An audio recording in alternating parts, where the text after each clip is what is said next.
রক্ত দিয়েছিস? কাকে কাকে?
পরীর গল্প লেখা অল্প অল্প,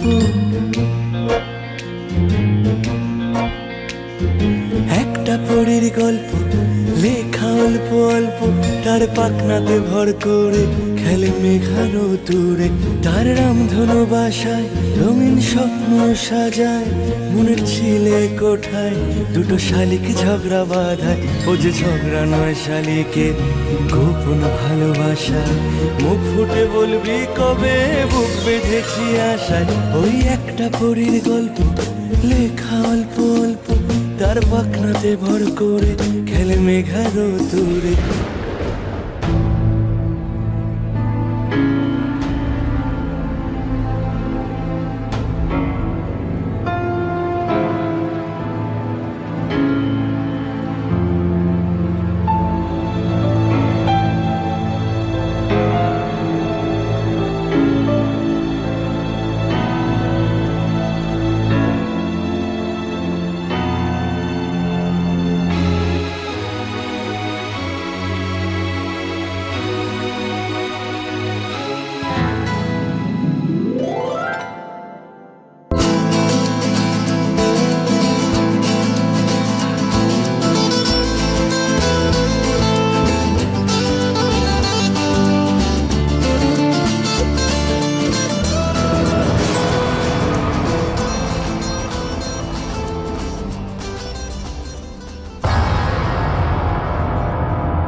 তুমি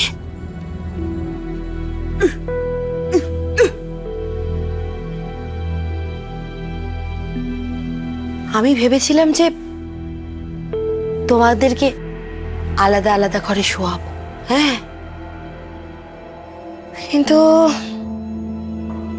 তারপর দেখলাম যশও তো সেটা জেনে যাবে, বাবা বাবা সব জেনে যাবে তো। তাই আমি ঠিক করেছি যে আজ থেকে আমি মা মা তোমাদের দুজনের মাঝখানে এখানে শো।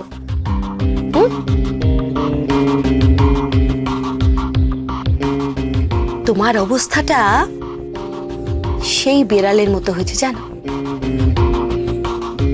যে শিকে ছেঁড়ার জন্য ছটফট ছটফট ছটফট ছটফট করছে, কিন্তু বিড়ালের ভাগ্যে শিকেটা তখনই ছিঁড়বে যখন সে চ্যাম্পিয়ন হবে। চ্যাম্পিয়ন।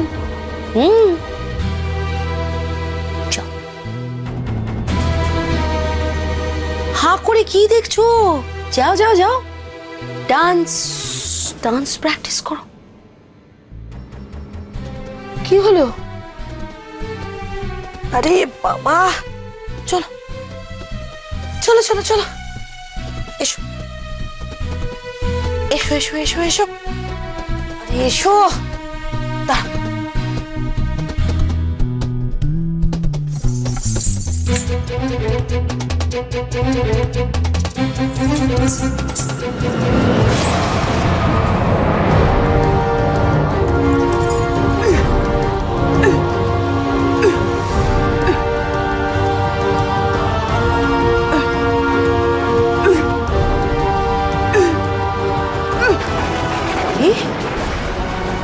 কি বললে তুমি?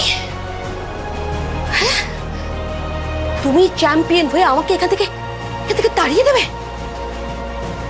এত বড় সাহস তো!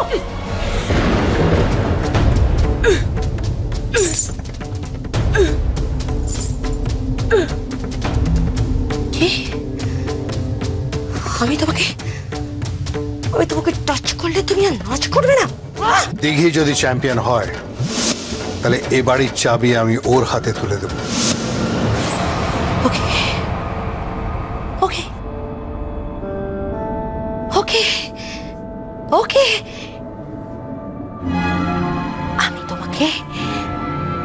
আমি তোমাকে টাচ করব না। যাও এখন নাচো কি? লক্ষ্মী লক্ষ্মী, যাও এবার নাচো, যাও।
কি বললো? ও রঞ্জুর বাচ্চার মা হতে চায়। কি শখ! আগে তো তুই চ্যাম্পিয়ন হ, তারপর না হয় তুই বাচ্চার মা।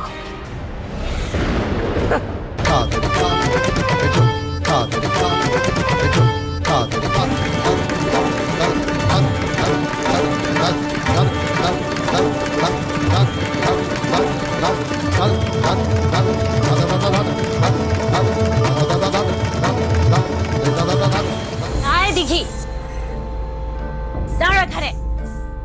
এত রাতে এখানে কি করছো? হ্যাঁ?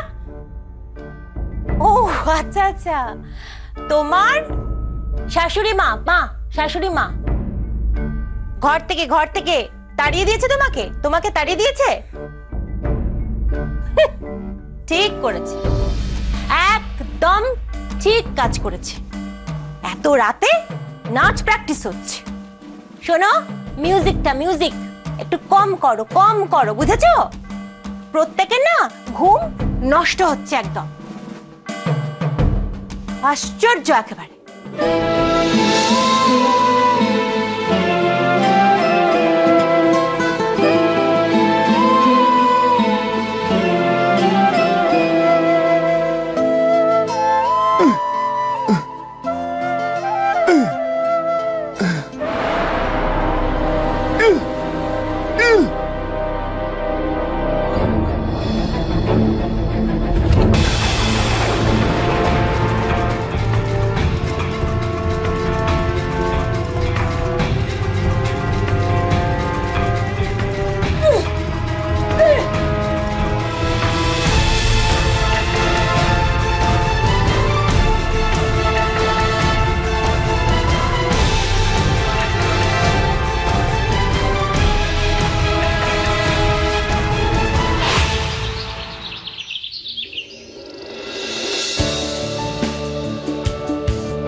কি গো, তুমি এখানে বসে রয়েছো?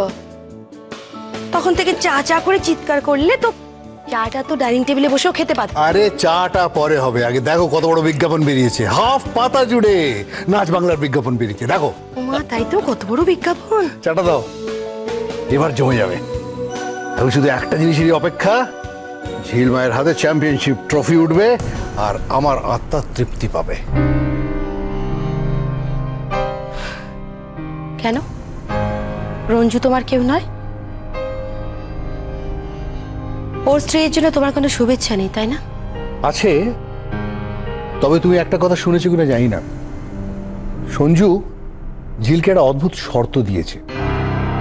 ছেলেটা তো বোকা, ঝিল এত দৌড়ঝাঁপ করে ওকে ডাক্তারের কাছে নিয়ে গেল, ডাক্তার বললো যে একটা অপারেশন করলেই ও শুনতে পাবে, কথা বলতে পারবে। ঝিল সব আয়োজন করেছে, এখন সঞ্জু রাজি হচ্ছে না। ও বলছে যে যতক্ষণ না ঝিলের হাতে নাচ বাংলার চ্যাম্পিয়নশিপ ট্রফি উঠবে ও অপারেশন টেবিলে উঠবে না। ঝিল চ্যাম্পিয়ন হবে না, আর তোমার সঞ্জুও অপারেশন টেবিলে উঠবে না। 7 মণ তেলও পুড়বে না, আর রাধাও নাচবে না। না দাদা দেখুন, সকাল থেকে স্নেহার মোবাইলে প্রায় 20 বার ফোন এসে গেছে, দেখুন। যশো, আচ্ছা মেয়েটা বড় হয়েছে, তুমি ওর ফোনটা নিজের কাছে কেন রাখবে আর কেন বারবার চেক করবে? বড় হয়েছে বলেই তো রাখছি। তুমি তো জানো তোমার মেয়েকেরই ছেলে সারাক্ষণ শুধু ফোন করে যাচ্ছে। আর আমি সব জানি যশো। আচ্ছা ছেলেটা যখন ভালো, ওর ফ্যামিলি যখন ভালো, তখন তোমার বিয়ে দিতে আপত্তিটা কোথায় বলো তো? কি বলছো লীলা? তুমি ছেলেটিকে এবং ছেলেটির পরিবারকে কিভাবে ভালো বলছো? ওরা কি বলেছে জানো? ওরা বলেছে যে আমরা যদি বিয়েতে রাজি না হই তাহলে স্নেহা বাড়ি থেকে পালিয়ে বিয়ে করবে। তাহলেই দেখো তোমার মেয়ের সঙ্গে তোমার ডিস্টেন্স কতটা তৈরি হয়েছে। তুমি তো সারাটা জীবন সন্ধু সঞ্জু করেই গেলে। মম, মম, তোমরা এখানে, আমি ডাইনিং টেবিলে চায়ের জন্য ওয়েট করছি। আজ সকালে চা, ব্রেকফাস্ট সব এই টেবিলে হবে। তোমার ড্যাড সকাল থেকে খবরের কাগজে মুখ গুজে এখানেই বসে রয়েছে। আজ দেখিস দুপুরের লাঞ্চ, রান্না বান্না, খাওয়া দাওয়া সব এখানে হবে। পুরো টেবিলটা এখানে উঠে এসেছে। নে ধর চা নে। দেখ আজকে নিউজ পেপারে দেখ নাচ বাংলার কত বড় অ্যাডভার্টাইজমেন্ট বেরিয়েছে। ওই দেখি। যশো, আমি কিন্তু ছেলের বাড়ির সঙ্গে কথাবার্তা বলে নিয়েছি। ওরা কিন্তু খুব শিগগিরই পাকা কথা বলতে আসবেন। আমার মত নেই। প্লিজ যশো, ট্রাই টু আন্ডারস্ট্যান্ড। আরে বাবা, ছেলেটা রিচ, এডুকেটেড, একটা মেয়ে বিয়ের পর তার স্বামীর কাছ থেকে, তার ফ্যামিলির কাছ থেকে যা কিছু এক্সপেক্ট করে, ওদের তো সবই হয়েছে। আচ্ছা তাহলে তোমার বিয়েতে আপত্তি কোথায় বলো তো? শুধু সহবত আর ভদ্রতা নেই। দাদা প্লিজ ঝগড়াঝাটি করবেন না, একবার দেখুনি না, আই মিন কথা বলতে তো কোনো অসুবিধে নেই না? হ্যাঁ দাদা, একবার কথা বলেই দেখো না। স্নেহা কোথায়? তোমার মেয়ে কাল দুপুর থেকে আজ অব্দি কিচ্ছু মুখে দেয়নি। ওই তো স্নেহা আসছে।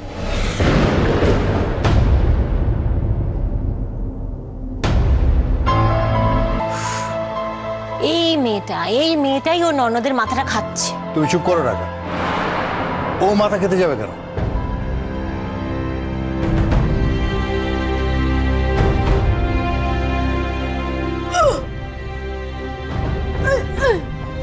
আচ্ছা ওকে এখানে নিয়ে আসার কি দরকার ছিল বলো তো?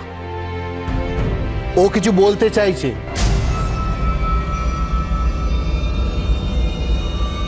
বলো।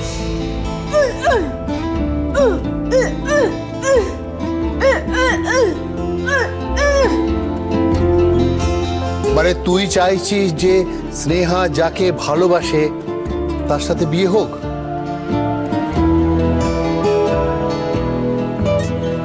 ব্যাস হয়ে গেল। সুপ্রিম কোর্ট যখন একবার রায় দিয়ে দিয়েছে তখন যশোজিৎ মুখার্জি কোন ছাড়? আমার ঝিলমা যখন বলেছে যে স্নেহা যাকে ভালোবাসে তার সঙ্গে বিয়ে হওয়া উচিত, তখন বিয়ে হবেই। বাবা, আমরা এতক্ষণ ধরে বললাম, তাতে তো রাজি হলে না? হ্যাঁ দাদা, এটা কিন্তু ভীষণ একচোখামি হলো। ড্যাড, আমরা কি কেউ নই? অফকোর্স তোমরা আমার আপন। তুই আমার ছেলে, লীলা আমার স্ত্রী, রাকা আমার ভাইয়ের বউ, স্নেহা আমার মেয়ে। কিন্তু ঝিলমা এমনই একজন বৌমা যে কোনোদিন ভুল সিদ্ধান্ত নেয় না, নিতে পারে না। সে সবার ভালো চেয়েছে, সবার ভালো চায় মন থেকে। বুঝেছো?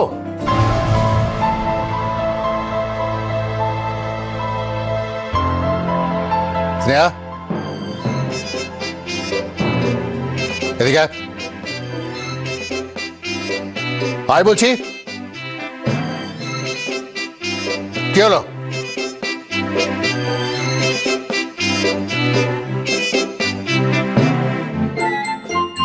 বলছি না এখানে আয়, এখানে আয়, এদিকে বস।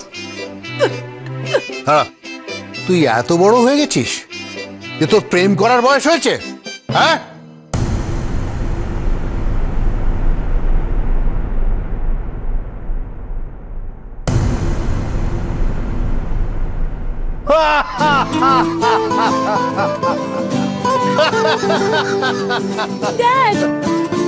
ওকে ওকে ওকে, সবাই যখন চাইছে তখন কথা বলা হোক।